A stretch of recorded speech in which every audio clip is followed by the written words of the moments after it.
ആനയെക്കുറിച്ചുള്ള പ്രത്യക്ഷ സൂചനകളൊന്നും തിരുവെഴുത്തുകളിലില്ല. എന്നാൽ ആനക്കൊമ്പിനെക്കുറിച്ചുള്ള ചില പരാമർശങ്ങളുണ്ട്.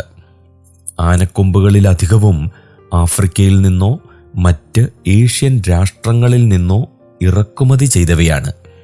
BC 3-ാം സഹസ്രാബ്ദം മുതൽ ആനയെ മെരുക്കുവാനുള്ള വിദ്യ ഭാരതത്തിൽ വികസിപ്പിച്ചെടുത്തിരുന്നു. അപ്പോക്രിഫയിൽ അന്ത്യോക്കസ് എപ്പിഫാനസും സെലൂക്കിയ രാജാക്കന്മാരും ആനയെ യഹൂദന്മാർക്കെതിരെ യുദ്ധത്തിനുപയോഗിച്ചതായി കാണുന്നുണ്ട്. 1 മക്കാബിയർ 6-ാം അധ്യായം 30-ാം വാക്യം.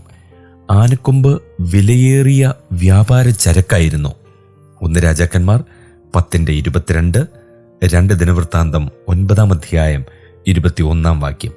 ശലോമോൻ രാജാവ് ദന്തം കൊണ്ട് സിംഹാസനം നിർമ്മിച്ചു, അതിനെ തങ്കം കൊണ്ട് പൊതിഞ്ഞു. 1 രാജാക്കന്മാർ 10-18, 2 ദിനവൃത്താന്തം 9-17. ആഹാബ് രാജാവിന് ദന്തമാളിക ഉണ്ടായിരുന്നു. 1 രാജാക്കന്മാർ 22-39. ധനവാന്മാർ ആനക്കൊമ്പുകൊണ്ട് കട്ടിലുകളും ഇരിപ്പിടങ്ങളും നിർമ്മിച്ചിരുന്നു. ആമോസ് 6-4. സോർ രാജാക്കന്മാർക്ക് ആനക്കൊമ്പ് കപ്പം കിട്ടിവന്നു. യെഹെസ്കേൽ പ്രവചനം 27-15.